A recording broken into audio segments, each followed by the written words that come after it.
수요일 오후장 오늘 이 시간 글로벌 티키타카의 박종훈 팀장과 함께합니다. 팀장님 어서 오세요. 반갑습니다. 네, 안녕하세요. 자, 주제 바로 살펴볼까요? 네. 오늘 가지고 오신 주제입니다. 주식시장은 카멜레온, 대선 후보에 따라 색이 바뀔지 팀장님이 직접 정하신 건가요? 저희 작가님이 큰 활약을 해주셨습니다.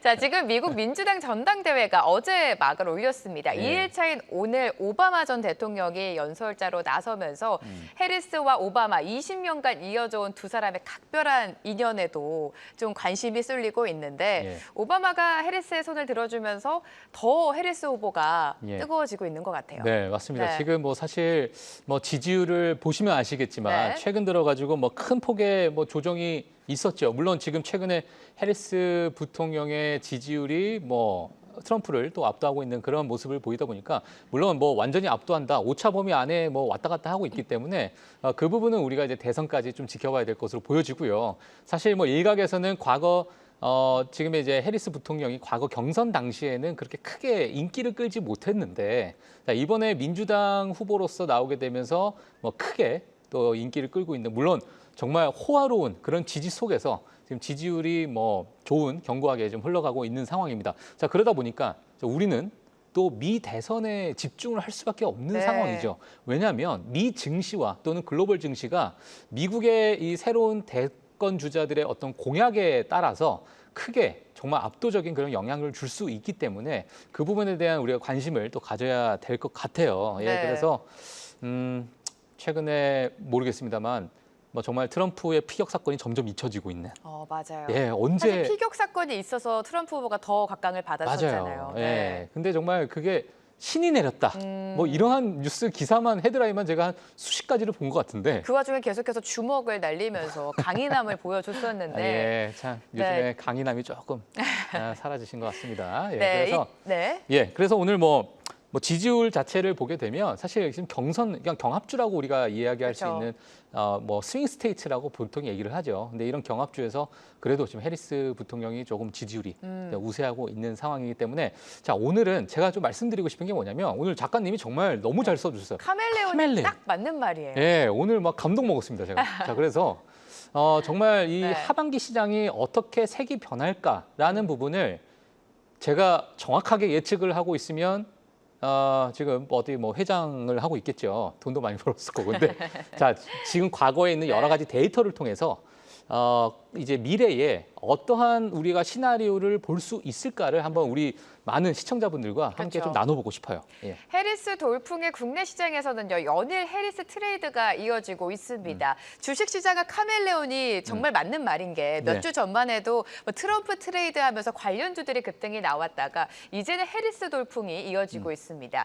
11월이 대선인데 대선 이전에 또 9월에 1차 TV 토론이 있기 때문에 맞아요. 너무 변동성이 클 것 같아서 예. 지금이라도 해리스 트레이드를 봐야 되는지도 좀 궁금해지거든요. 네, 뭐 지금의 상황은 사실 가정을 우리가 할 수밖에 없는 것 같아요. 뭐 갑자기 또 트럼프 후보가 미 대선에서 또 지지율을 또 압도적인 또 지지율을 또 보이고 그런 모습을 보이게 된다면 저 완전히 또 판이 뒤집어질 수 있는데 과거 2016년을 보게 되면요, 10월 달에 네.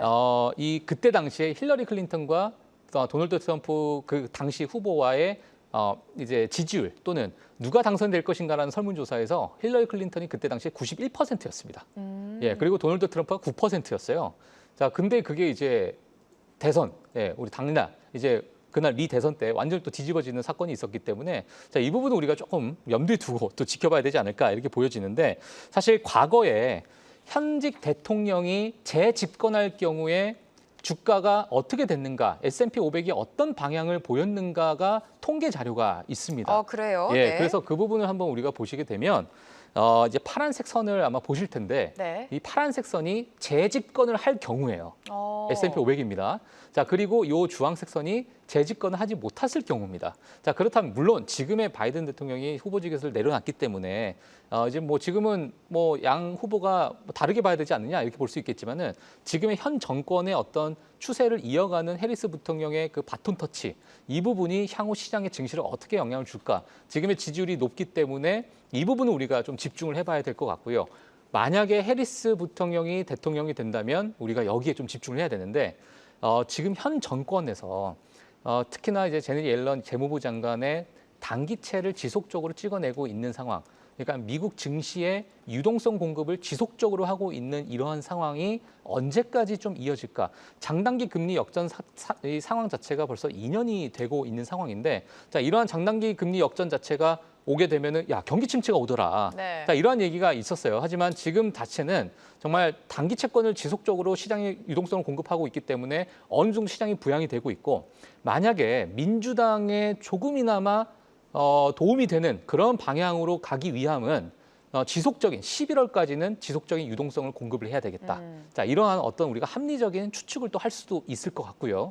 그리고 지금 현재 경기 둔화에 대한 시그널은 나오고 있는 상황입니다. 네. 예, 물론 뭐 실업률부터 해서 여러 가지 경기 둔화에 대한 시그널이 좀 나오고 있는 상황인데, 자, 이 부분을 대선까지는 그래도 지금 민주당의 어떠한 공약이나 여러 가지 이런 부분을 끌고 가기 위해서는 지금 재무부의 역할도 정말 크다. 이렇게 보여지고 있고, 또 연준에서도 9월 금리 인하가 있잖아요. 그쵸. 그러다 보니까 시장에서는 조금은 우리가 뭐 어느 포트폴리오를 어떻게 우리가 구성해야 될지 모르겠지만 주변에서 도와주고 있는 여러 가지 요인들이 조금 있어요. 네. 그래서 뭐 경기 침체나 이런 부분은 분명 우려하시는 분들도 있겠지만, 저는 개인적으로 약간은 방망이를 좀 짧게 들고 대선까지는 우리가 지금의 어떤 랠리나 어떤 모멘텀은 좀 살아있지 않을까, 저는 이렇게 보고 있고, 물론 그 사이에 가장 큰 변동성을 줄 수 있는 게 엔비디아죠. 엔비디아죠. 엔비디아이기 네. 때문에 엔비디아까지 약간 보수적으로 보시는 분들은 아니야, 야, 엔비디아까지는 내가 좀 확인 좀 하고 가자, 이러신 분들도 있을 것 같아요. 그래서 여러 가지 성향 차이가 좀 있을 수 있겠으나, 엔비디아부터 대선 때까지의 지금의 민주당의 어떤 방향성이 이렇게 정해진다면 네. 어느 정도 시장에서 좀 도와주는 유동성 공급은 지속적으로 좀 이어질 수 있겠다. 하지만 대선 이후로는 그 부분은 차츰 줄어들 수 있는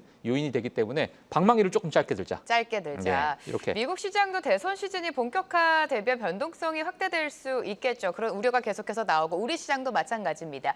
그렇기 때문에 팀장님께서 방망이를 좀 짧게 닫고 시작을 대응하자라고 언급해 주셨는데, 네. 굳이 해리스 트레이드 말고도 그렇다면 현 시점에서 팀장님께서 관심 있게 보고 계신 섹터가 있습니까? 뭐 섹터가 네. 정말 여러 가지가 있습니다. 지금 네. 뭐 해리스, 뭐 사실 제가 오늘은 사실 미 대선에 관련해서 미 증시를 같이 좀 보는 관점으로 제가 좀 가지고 나왔기 때문에 네. 지금 해리스 부통령의 공약에 대해서 우리가 한 번쯤은 고민을 해봐야 될 것 같아요. 그렇죠. 왜냐하면 지금 사실 바이든 대통령이 지금 민주당 후보로 만약에 있었다라면 사실 과거부터 지속적인 어떤 공약에 대한 이 어떤 견고함을 좀 가지고 계셨을 수 있는데, 지금 해리스 부통령이 바톤을 받았기 때문에 본인의 색깔을 가져갈 것인지, 아니면 바이든의 길을 그대로 가지고 끌고 갈 갈 것인지, 건지. 예. 네. 트럼프와의 차별을 어떻게 둘 것인지, 또는 젊은 유권자 또는 뭐 유색 인종의 유권자들 어떻게 우리가 해리스 후보 같은 경우에는 어떻게 좀 받아들일 것인지, 그런 부분의 공약이 지금 정말 바쁠 것 같습니다. 그리고 초호화 지원을 받고 있기 때문에 거기에 따른 부담감도 분명히 있을 거라고 보여지고요. 자, 근데 제가 개인적으로 생각하는 부분은 여러 가지 정책적인 부분은 바이든의 공약과 거의 일맥상통하게 흘러갈 것으로 개인적으로 좀 보고 있기 때문에 지금의 바이든 공약에 대해서 우리가 다시 한번 또 곱씹어보는 시간을 가져보는 게 좋을 것 같아요. 그래서 저는 일각에서는 사실 금리 인하 시점에 따른 섹터 로테이션도 한쪽에 염두에 두고 있는 상황, 그리고 친환경 또는 재생에너지에 관련된 그런 부분도 좀 보고 있는 상황이고, 여기에 또 하나가 뭐냐면 해리스 부통령은 친 빅테크 후보라고 또 보시면 될 것 같습니다. 네. 그래서 여러 가지 이렇게 삼각 구도로 우리가 앞으로 남아있는 이런 상황을 우리가 봐야 될 텐데, 물론 뭐 법인세를 28%까지 올리겠다, 뭐 여러 가지 이야기들이 나오고 있는 상황이지만, 그 부분은 지금 뭐 시장을 봤을 때는 그렇게 크게 우려할 만한 상황으로 작용하고 있지 않다, 이렇게 좀 보시면 될 것 같고요. 그래서 저는 지금 개인적으로 봤을 때는 약간의 이 삼각구도로 우리가 좀 포트폴리오를 좀 다양화하는 게 좋지 않을까, 네. 이렇게 보여지고 있어요. 그 중에서도 저는 개인적으로 좀 보고 있는 게, 사실 이제 금리 인하 시점이라는 건 기정사실화되고 있습니다. 그쵸. 분명 이 부분에 따른 섹터 로테이션은 있을 것으로 좀 보고 있는 상황이지만요. 지금 이러한 유동성이 지속적으로 공급되는 이러한 시장 분위기는 여전히 빅테크에 좀 우호적으로 흘러가지 빅테크, 않을까라고 보여지고 있고요. 또 만약에 섹터 로테이션을 보고 있는 그런 분들께서는 이 부분을 한번 봐야 될 텐데, 사실 이 헬스케어를 저는 좀 말씀을 드리고 헬스케어. 싶어요. 예. 이전부터 계속해서 헬스케어를 좀 강조하고 계신 것 같아요. 이게 머릿속에 네. 한번 들어오면 떠나질 네. 않습니다. 예, 그래서 지금 이제 헬스케어에 관련된 부분을 봐야 될 텐데, 지금 사실상 해리스 부통령의 헬스케어에 관련된 메디케어에 관련된 공약을 보게 되면 이제 친서민적인 부분, 그러니까 이제 어떤 상한선을 이제 둔다라는 부분이 가장 핵심적인 내용이거든요. 그 비용에 대한. 네. 자, 그러다 보니까 많은 이제 미 국민들이 이런 메디케어를 우리가 원활하게 받을 수 있는 그러한 어떤 환경을 만들어야 된다라는 게 골자인데, 만약에 그렇게 된다면은 헬스케어의 기업들은 그 부분에 대한 실적의 훼손이 될 수도 있는 부분이 있어서 아마 많은 분들께서 그 부분을 좀 우려하실 수도 있을 것 같습니다. 혹시 헬스케어를 보시는 분들은. 자, 근데 이 부분을 한번 제가 좀 말씀을 드리고 싶어요. 자, 마지막 PPT 한번 보여주시면 지금 이 약가 인하 적용에 대해서 제가 말씀을 드릴 텐데, 이게 지금 그러면 메디케어에 대해서 우리가 지금 받고 있는 그 약값을 줄이는 거 아니야? 그러면은 실적이 훼손이 될 텐데라고 보실 수 있겠지만, 지금 빨간색 같은 부분이 향후 이제 줄이는 그런 부분입니다. 이게 이제 약가 인하를 적용하는 부분이죠. 하지만 제일 오른쪽에 옅은 회색이라고 할까요? 네, 그 부분을 보게 되면 제일 오른쪽에요. 네. 제일 오른쪽에 각 품목마다 제일 오른쪽을 보게 되면 이미 벌써 내리고 있다라는 거예요. 그래서 이미 벌써 많은 빅파마들은 이런 부분을 적용하고 있는 상황이기 때문에 오히려 일각에서는 이 부분은 그렇게 크게 우리가 우려하지 않아도 된다라는 의견이 분명히 나오고 있습니다.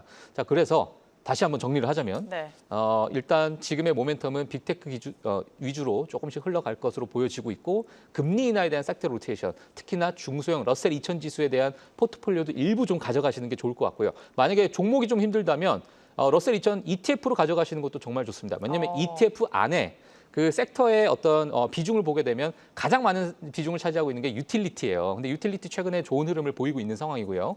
그리고 두 번째로 차지하고 있는 게 헬스케어입니다. 그렇기 때문에 러셀 2000 지수의 ETF로 한 번씩 가져가시는 것도 저는 나쁘지 않다. IWM이라고 티커를 아마 치시면 나올 것으로 보여지고 있고요. 빅테크는 뭐 다들 아시는 M7 종목이라고 보실 수 있을 것 같고요. 또 한쪽에서는 우리가 또 이제 재생에너지, 물론 재생에너지에 대한 실망감이 너무 많죠. 부활한다 하고 언제 도대체 부활하냐. 너무 오래 걸리고 있어요. 예, 이러한 이야기가 나오고 있는데, 지금 밖에 나가시면 아시겠지만 날씨가 워낙 덥습니다. 예, 이 더운 날씨에 이거는 정말 에너지 변환이 무조건 필요하다. 이 기후 변화, 이거 분명히 전 세계적으로 우리가 장기적 관점으로, 장기 시계열로 봤을 때는 분명히 우리가 가야 될 길이지 않겠느냐라는 의견도 있기 때문에 너무 많은 비중을 차지하기보다도 어느 정도 현금은 또 확보하셔야겠죠. 왜냐하면 엔비디아의 변동성이 또 있으니까. 엔비디아는 계속해서 두고 봐야 돼요. 제가 오늘 그래서 할 말이 너무 많아요. 그러네요. 이게 그만큼 지금 시장이 복잡해지고 있어요. 예, 그래서 제가 계속 이렇게 막 여기저기 왔다 갔다 하고 있는데, 많은 시청자분들께서는 워낙 똑똑하시니까 다 정리를 하셨을 거라고 생각이 듭니다. 엔비디아 흐름을 보면서 빅테크들 여전히 끌고 가야 되고, 항상 관심 있게 보시던 헬스케어, 그리고 러셀 2000 ETF까지 좀 짚어주셨는데 댓글들이 좀 올라오고 있습니다. 댓글 보도록 할게요. 아무래도 미국 대선이라는 불확실성이 있기 때문에 투자자분들은 어떻게 대응을 해야 되는지 좀 답답한 마음이 나오고 있는 것 같아요. 지지율에 따라 거래를 자제하라고 했다가 누구 지지율이 높으면 또 좋다고 하고, 이렇게 왔다 갔다 하는 변동성이 큰 장세가 좀 답답하다. 테마는 테마로만 봐야 할 듯 깊게 생각하면 안 되지 않을까? 여기서 테마는 또 코로나19가 될 수도 있겠죠. 맞아요. 네. 네, 맞습니다. 아주 정확한 지적을 해주셨는데요. 제가 그래서 이제 저 방송 서두에 말씀드렸던 게 방망이를 조금 짧게 잡아야 된다. 짧게 잡아야 되고, 지금은 제가 볼 때는 장기 시계열로 보는 투자는 조금은 조금 한 박자 템포를 늦춰서 잠깐 쉬는 것도 전략 중에 하나입니다. 네, 그렇기 때문에 약간의 지금 시장의 매크로 지표도 한번 봐야 될 것이고, 엔비디아에 관련된 부분들 또는 대선의 지지율, 여러 가지 변동성이 지속적으로 나오고 있기 때문에 그 부분을 우리가 염두에 둬야 되고, 정말 정확한 지적을 해주신 것 같아요. 예, 그래서 저도 그 부분에 동의를 하고 있기 때문에 정말 제가 여기저기 포트폴리오에 관련된 이야기를 왔다 갔다 하는 것 같습니다. 자, 그래서 이 부분이 어느 정도 좀 정리가 되면 다음 주에 제가 또 수요일 날 만나뵐 수도 있겠지만은, 그때 정리가 되면 또 제가 명확한 어떠한 방향성에 대해서 저의 아이디어를 또 공유하는 그런 시간 한번 가져보면 좋을 것 같습니다. 지금 시장에 이슈 불확실성 변수가 워낙에 많기 때문에 이렇게 전략을 세워주신 것 같은데요. 일단은 방망이를 짧게 잡고 좀 관망하는 것도 하나의 방법이 될 것 같습니다. 오늘 박종훈 팀장님과 함께했고요. 다음 주에 또 다시 모셔보도록 하겠습니다. 도움 말씀 감사합니다. 네, 고맙습니다. 계속해서 다양한 경제 이슈를 알고 싶다면 구독과 좋아요, 알림 설정 부탁드립니다. AI 캐스터 권미정이었습니다.